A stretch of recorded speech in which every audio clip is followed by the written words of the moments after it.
The air was warm and heavy with the scent of wet earth. The last of the rainy season clung to the land like a memory, bloating the marshes, deepening the greens, softening the edges of everything. Storm clouds still lingered in the far west, lit from beneath by the dying sun. From the ridge, Thomas Cade lowered his camera and held his breath. Below him, in the middle of a wide, shimmering plain streaked with pools of water and thick reeds, 2 cheetahs moved as one. Not fast, not yet, just deliberate. He pressed the shutter again. A quiet click, another frame. Through the lens, he could see the muscles beneath their coats ripple with each step. Their coats, golden and dappled with deep black spots, burned orange in the low light. The male led. The female shadowed him by half a body's length. Their heads were low, focused, and ahead of them, unaware, a small group of impalas grazed by a thicket of acacia. Thomas knew what was about to happen, but he couldn't look away. He had arrived in Tanzania 3 weeks earlier with a freelance grant and a battered Land Cruiser. Officially, he was shooting a photo essay series called Survivors of the Savannah, a personal project chronicling the dwindling lives of Africa's top predators as they faced an increasingly fragmented world. Unofficially, he was chasing ghosts. The cheetah, Achinonyx jubatus, had always held a different energy. Unlike lions, they didn't rule by dominance. Unlike leopards, they didn't hide in mystery. Cheetahs were exposed, fragile. They moved like music, swift, precise, vulnerable. They were built for the hunt and punished for existing. And yet, somehow, they endured. Thomas had spent most of the week staking out the edge of the buffer zone, far from the tourist-heavy routes near the crater rim. The terrain here was transitional, soft savanna blending into wetland, dotted with trees, abandoned termite mounds, and deep pockets of grass still soaked from the rains. He had seen cheetahs here before. Lone males, mostly, occasionally a mother with cubs in tow. But never like this. Never a pair. Never hunting together. The moment came fast. The male exploded first, Zuro. Thomas would later learn. A muscular blur of motion streaking across the grass. The female, Medja, peeled off in an arc, cutting behind the panicked impalas. Thomas tracked them through the lens. His finger hit the shutter in perfect rhythm. Zuro closed the distance. Medja flanked wide, steering. The impalas split. One veered off, alone, zigzagging into an open stretch of short grass. Zuro adjusted instantly. He didn't chase blindly. He followed Medja's cue. She pushed from the side like a curved blade. Her movements fluid and intuitive. The impala made one final leap. Too late. Zuro struck. A flash of spotted fur. A cloud of dust. Silence. Thomas exhaled, realizing he'd been holding his breath the whole time. He kept shooting, capturing not just the kill, but what came after. Medja approaching slowly, Zuro panting. No fighting, no tension, just quiet cooperation. The meal was shared without fuss. One waited, then the other. There was trust there, a rhythm. He knew most cheetah males formed small coalitions, often among siblings, Females hunted alone, raising cubs without help. But this was different. A bonded male and female pair hunting as a unit. That was rare, almost unheard of, and beautiful. He packed his gear slowly as the sun dipped below the horizon, casting the land in layers of purple and fire. The cheetahs, now fed, lay in the grass nearby, nearly invisible except for the occasional flick of a tail. Thomas didn't move toward them. He stayed hidden, respectful, but in that moment, under that light, he felt something shift. This wasn't just another shot for his portfolio. This was a story. That night, back in his makeshift camp, Thomas scrolled through the images on his laptop. Frame after frame, the stalk, the chase, the kill. But it wasn't just the action he kept returning to. It was the stillness between the moments.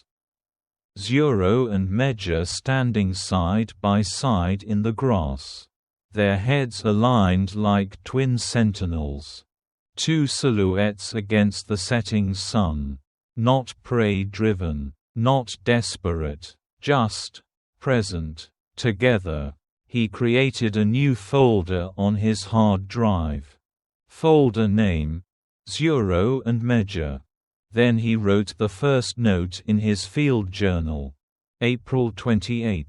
Southern buffer zone. Spotted cheetah pair hunting in tandem.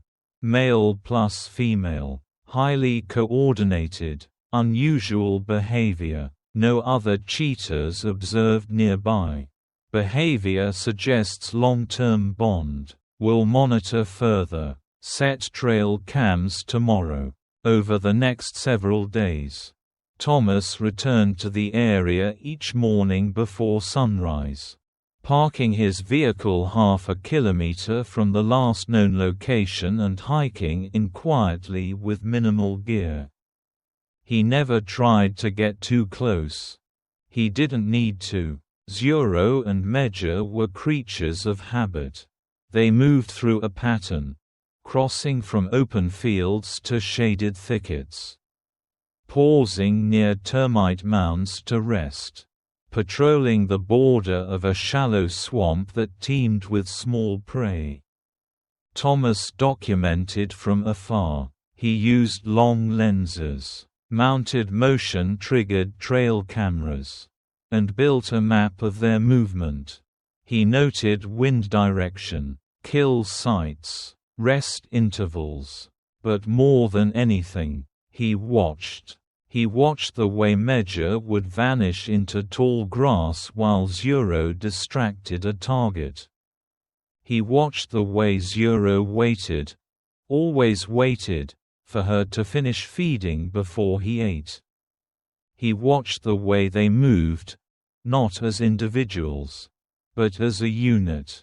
Two shadows drawn from the same light. Other animals passed through the frame. Hyenas in the night. Elephants at a distance. Jackals circling for scraps. But the cheetahs remained. Resilient. Separate. A fragile alliance. Surviving outside the textbook rules. And Thomas felt something grow inside him. Not obsession, but respect. Not possession, but awe. On the 10th day, rain returned briefly. A soft, slow drizzle in the early afternoon that beaded on his camera lens and turned the grass silver.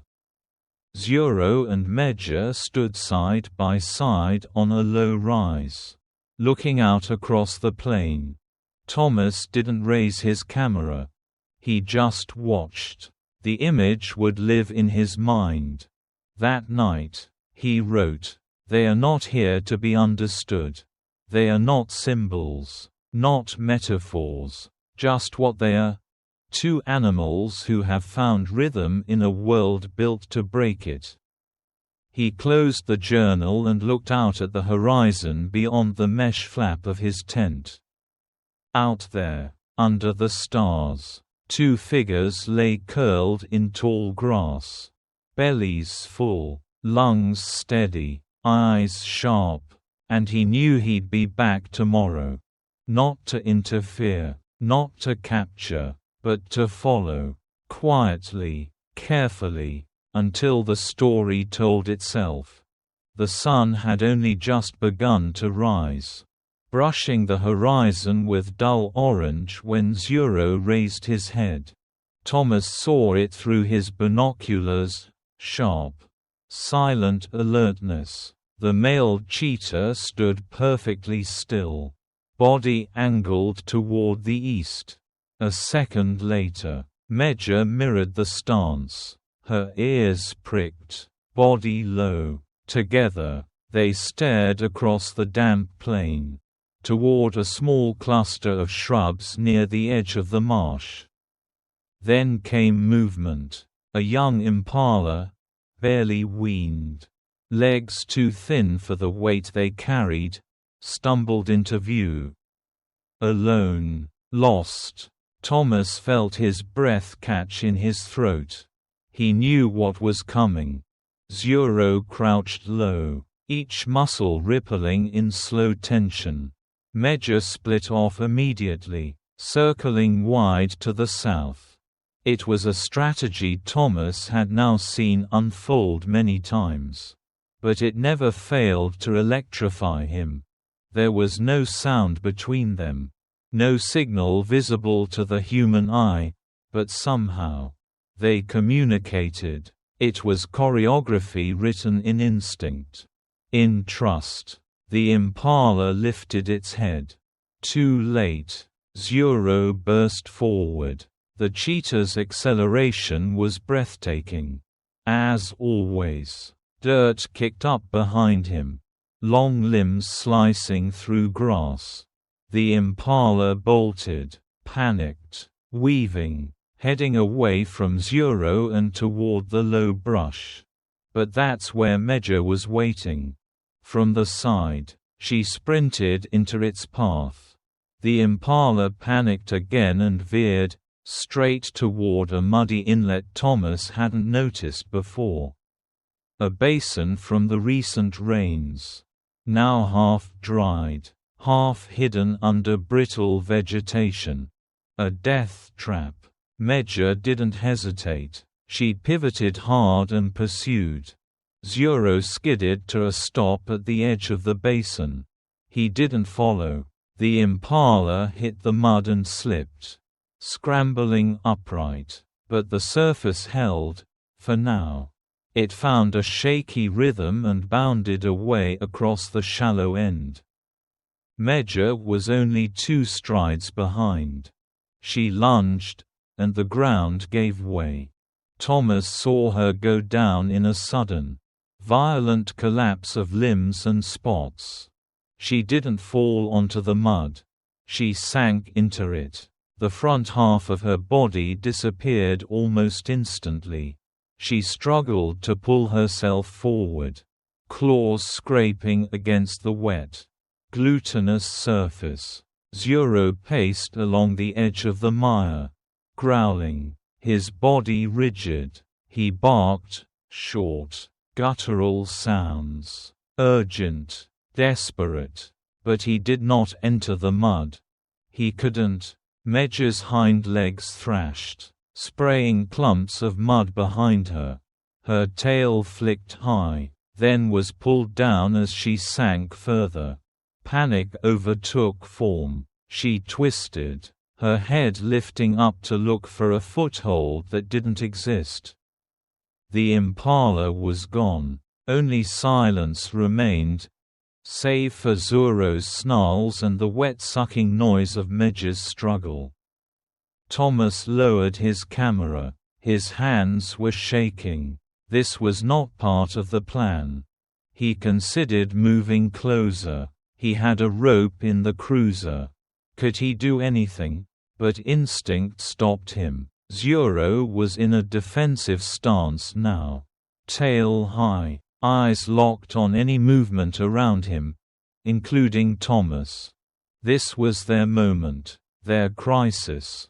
And Thomas knew the risk of human interference, panic, mistrust, unintended injury. If he moved now, he could cause more harm than good. He crouched low and watched. Heart pounding. Medja stopped moving. Her breathing came in ragged gasps. Only her shoulders and head were still visible above the mud. Her forelegs stretched out in front of her, straining against suction that refused to let go.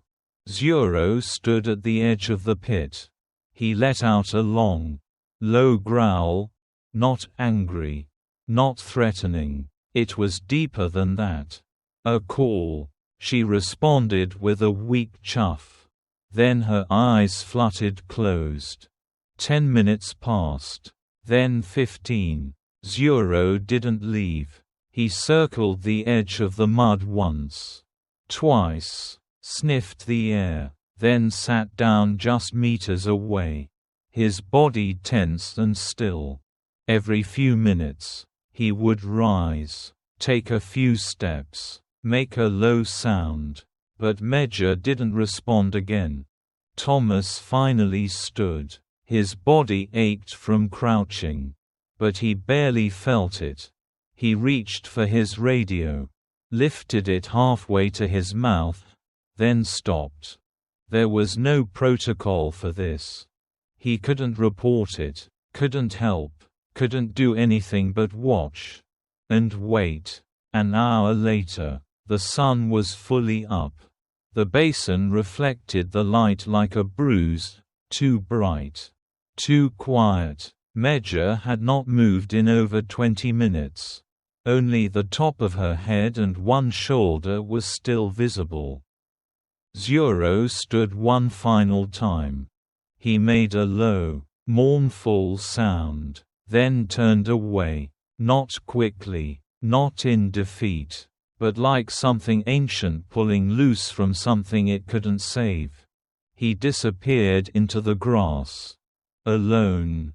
Thomas didn't move until Zuro's shadow vanished entirely. Then, and only then, he walked slowly down from his vantage point, stopped at the edge of the basin, and looked at what was left. A paw, half submerged, still. He took one photo, just one, then turned and walked back to the truck. That night, the camp was silent. Thomas sat by the fire, camera in his lap, screen dark. He didn't look at the images. He didn't write in his journal. There was nothing to say. Some moments don't ask for words. Only silence. But in the morning, he began again. He drove back to the ridge and waited. Zuro returned 2 days later.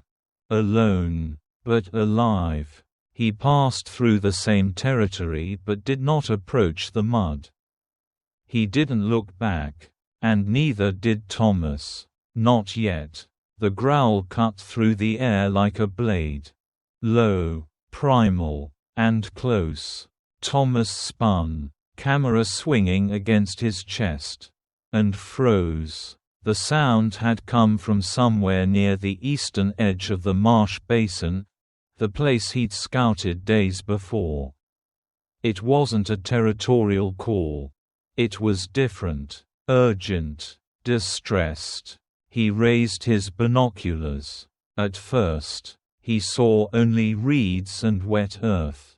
Then movement, fur, gold-spotted, slick with mud. His heart dropped. Medja. She was halfway submerged in thick, black mud, her head barely above the surface. Her front legs were mired deep. Her back legs were nowhere to be seen. Each breath sent ripples across the bog. She was no longer struggling, just shaking, and standing a short distance away, tense, coiled, snarling, was Zuro. He paced in a tight arc along the edge, tail high, growling at the sky, at the earth. at the helplessness that pinned him in place. Thomas didn't hesitate. He turned and ran. Back at the cruiser. His mind moved faster than his hands. No time to call for help. The closest radio relay was almost 20 kilometers away. Even if he reached someone, the team wouldn't arrive in time. The sun was rising, the ground heating, mud like that could harden into a grave. He grabbed what he had, a mountaineer's safety harness, a coil of climbing rope, and a foldable traction board, normally used to help tires escape deep sand. It would have to do. He drove as close as the terrain would allow, 200 meters out, then ran the last stretch with the board strapped to his back. Zero heard him before he saw him. The cheetah's growl turned sharp. Defensive. Thomas slowed. Every instinct screamed at him to stop, to retreat, but he didn't. His hands stayed open, visible, his eyes low, his movements slow. Zero stepped between him and Major, growling louder now, teeth bared, hackles raised. Thomas stopped just outside the tension zone. "I'm not here for you," he whispered, voice calm despite the adrenaline. Zero didn't charge, but he didn't move, only his eyes flicked, between Thomas and Major, between threat and hope.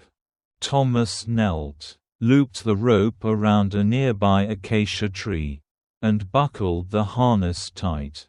He planted the board in front of him and began crawling, inch by inch, across the outer edge of the mud.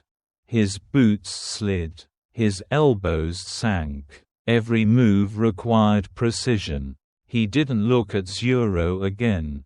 His focus was on Major. She was slipping under. The mud reached her chin now. Her eyes were half-lidded. Her ears twitched weakly at his approach. Her breathing was shallow. Thomas felt sick. She didn't have long. He slid closer, the suction threatening to trap his legs. He shifted weight carefully, distributing it across the board. The rope at his waist pulled taut. A lifeline strung back to the tree. He reached out and began clearing mud from around Major's neck with gloved hands. It was thick, sticky, resisting every motion like it wanted to keep her. "Come on, girl," he murmured. "Don't stop now." Zero let out a single, broken growl. Thomas didn't flinch. Still, no attack came. Instead, Zero paced behind him, no longer growling, just watching. His body trembled, not with rage, but fear. The kind of fear only felt when something you can't live without is slipping away. Thomas worked quickly, scooping and scraping mud away from Major's throat, then reaching beneath to loosen the suction at her shoulders. He wedged the traction board under her chest, angled carefully to redistribute weight. Every second mattered. Her eyes were closing. Her breathing slowed. He leaned close. "Stay awake. You have to breathe." Behind him, Zero crouched. The sound of his breathing was loud in the quiet. Not aggressive, just close. Present. Thomas felt the wild pressing in on all sides. Here he was, a man on his belly, wrist deep in black mud, surrounded by predators. No cage, no sedation, no backup, only rope, grit, and a decision made on instinct. Then, movement. Major twitched. A paw lifted. Just barely. Thomas adjusted the board, shifting more of her weight onto it. Slowly, He guided her forward an inch. Then another. The suction broke with a wet gasp. Mud surged to fill the space.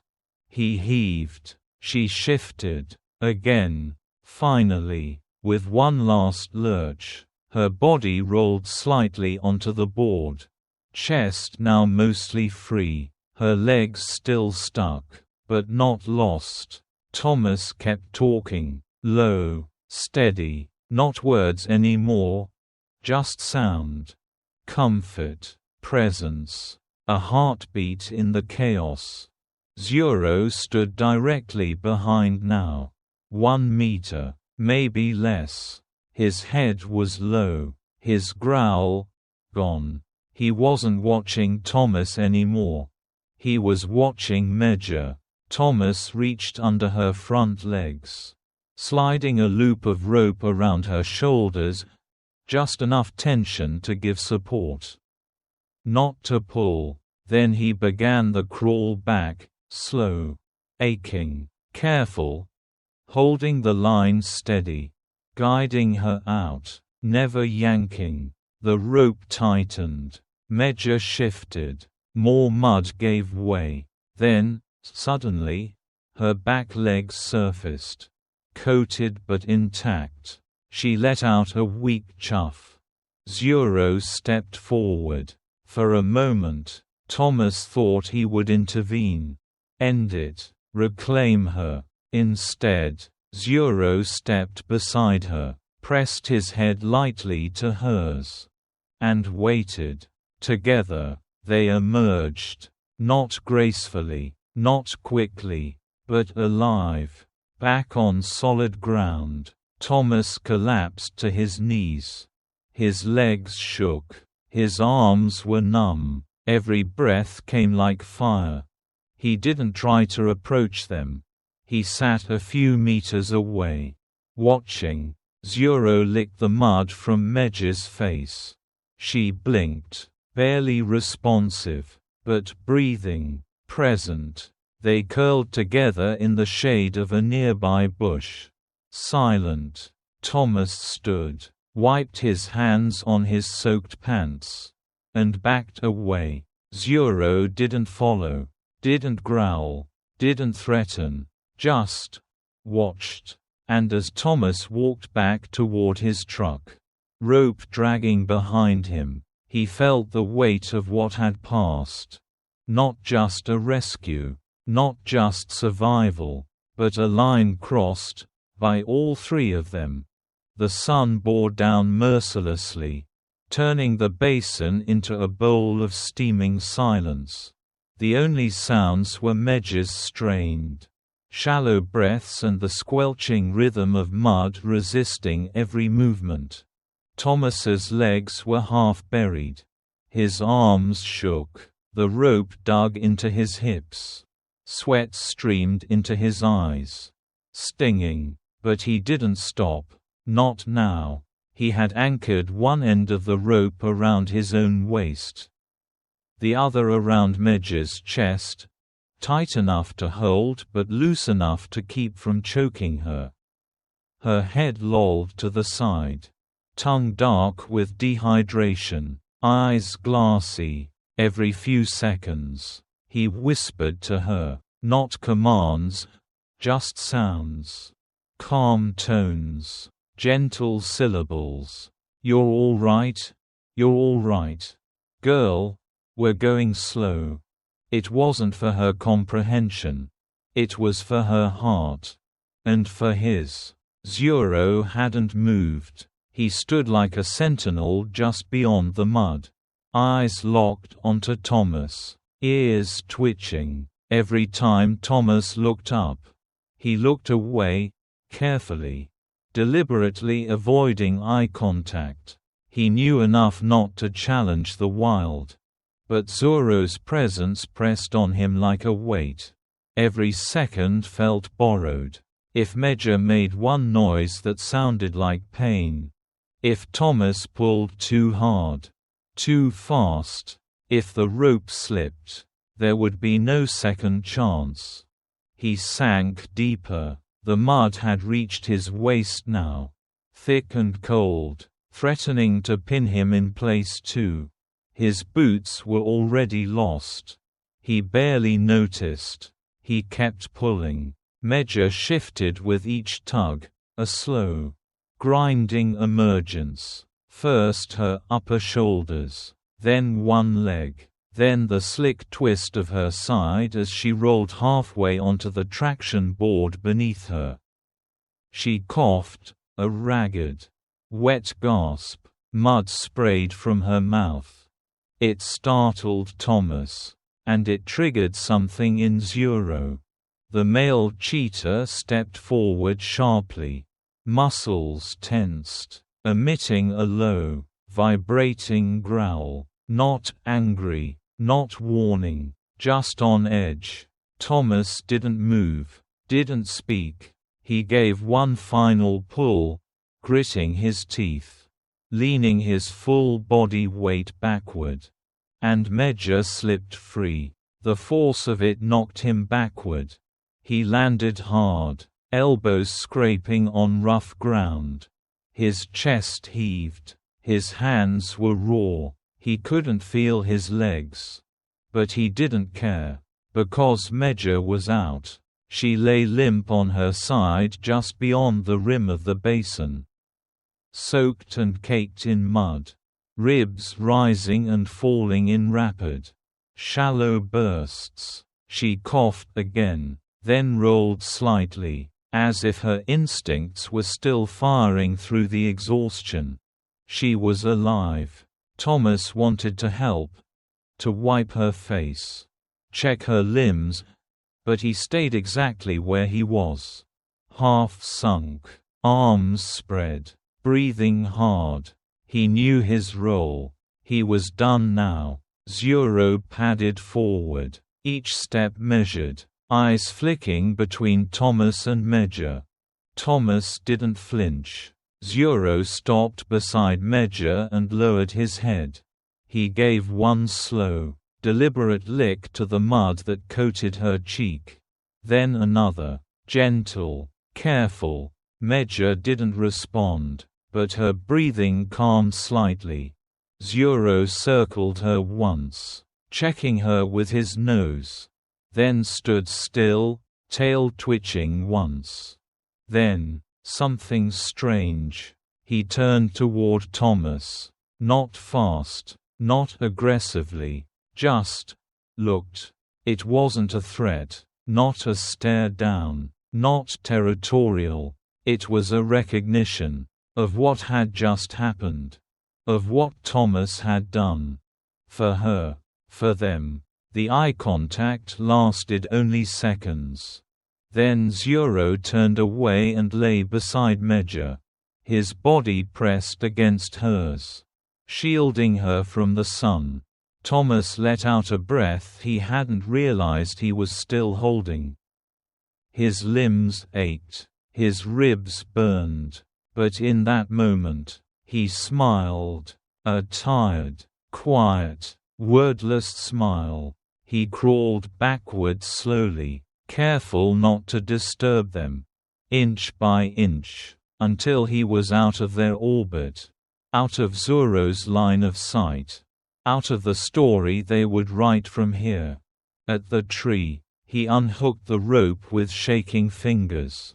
Then sat down in the dirt and let himself collapse. For a while, there was only wind, and breath, and silence. Later, when the sun dipped slightly and shadows returned to the land, Thomas stood. He didn't look back right away. But as he turned to leave, he glanced over his shoulder. Medja was sitting up now, barely, but upright. Her eyes were open, her ears alert. Zuro remained beside her, like a shadow that had chosen to stay. Together, they watched him go, not with fear, not with distrust, just watched. And let him walk away. Thomas stood still, mud crusted to his pants, sweat drying on his skin. the rope still trailing behind him like a line he had crossed and now couldn't quite reel in. He had stepped back far enough to leave Zero and Medja to their space. But not so far that he couldn't see them. Not so far that he couldn't feel it. That weight in the air. That fragile, powerful thing that happens when two species, both capable of fear and fire, see each other, not as threats, not as curiosities, but as something briefly understood. Medja rose slowly, legs trembling beneath her, her ribs expanded with a long breath. One paw forward, a pause, then another. She walked, wobbly at first, uncertain, but she walked. Zero stayed close, brushing alongside her as she moved, supporting without touching, watching every step. Then, halfway across the clearing, she stopped, turned her head, and looked back. Thomas froze. Through his lens, instinctively raised, automatically framing, he saw her eyes lock on his. Not with fear, not with confusion, just recognition, as if she knew the shape of him now. Not his face, not his scent, but something deeper, the presence that had knelt in the mud beside her and not asked anything in return. Zero turned next, and what happened then was not instinct, not survival, not mimicry. It was a decision. He looked directly at Thomas, held the gaze, and bowed his head, just a little, a tilt, a nod, a gesture that, in the language of predators, meant I see you, not enemy, not prey, just seen. Thomas felt something rise in his throat. Not pride, not victory, something quieter, awe. He lifted his camera, not quickly, not sharply, just enough to capture the moment without disturbing it. The sun was low behind them, casting long golden lines across the grass. Medja's frame was silhouetted in soft firelight. Zero beside her, his head still lowered. One click. Just one. The final image. The bow between two worlds. Minutes passed. The sky shifted to amber. Then, without warning, Zero turned. Medja followed. Together, they disappeared into the brush, two bodies swaying gently through tall grass, moving like water over stone. By the time the sound of tires reached Thomas's ears, the distant hum of the reserve's emergency crew finally arriving, there was nothing left but flattened grass, churned mud, and the trail of paw prints leading into the wild. No sign of blood, no limp, no farewell, just absence. When the rangers stepped out of their jeep and found him sitting near the tree, silent, covered in mud and rope, one of them asked, "Where are they?" Thomas didn't answer right away. He looked toward the horizon, then said, softly, "Gone, as they should be. Back at camp that night." Thomas uploaded his memory cards. He skipped past the early images, the action shots, the chase, the drama. He went straight to the last one. Zoro's bowed head, Medja's silhouette, the perfect symmetry of wild and witness. He didn't edit it, didn't crop, didn't color grade. It was already whole. In his notebook, he wrote one final entry. Day 17 Ngorongoro buffer. Medja survives. Zoro stays. Final image, a bow. Not of submission, but of respect. I was not the hero. I was not the subject. I was simply there. A witness. And that was enough. Weeks later, the photo would travel. Published in wildlife magazines. Featured in conservation talks. Passed from screen to screen. Gallery to gallery. People would marvel at the timing. The light. The gesture. But what they couldn't see, what the lens could never fully capture, was the silence in that moment. The understanding that stretched, for just a breath, across the void between human and wild. Thomas would never photograph Zero and Medja again. He returned once, 6 months later, to the same basin. It was dry now, cracked. The grass had grown tall over the rim. He found a single paw print near the tree where he'd anchored the rope. Old, faded, but real. He smiled, knelt beside it, and placed his hand gently inside the curve. Then stood, turned, and walked away, without taking a picture. Because some stories live best in memory. And some goodbyes don't need words. Thank you for watching the video. If you enjoyed it, please comment 1. And if you didn't, just hit like. See you in the next videos.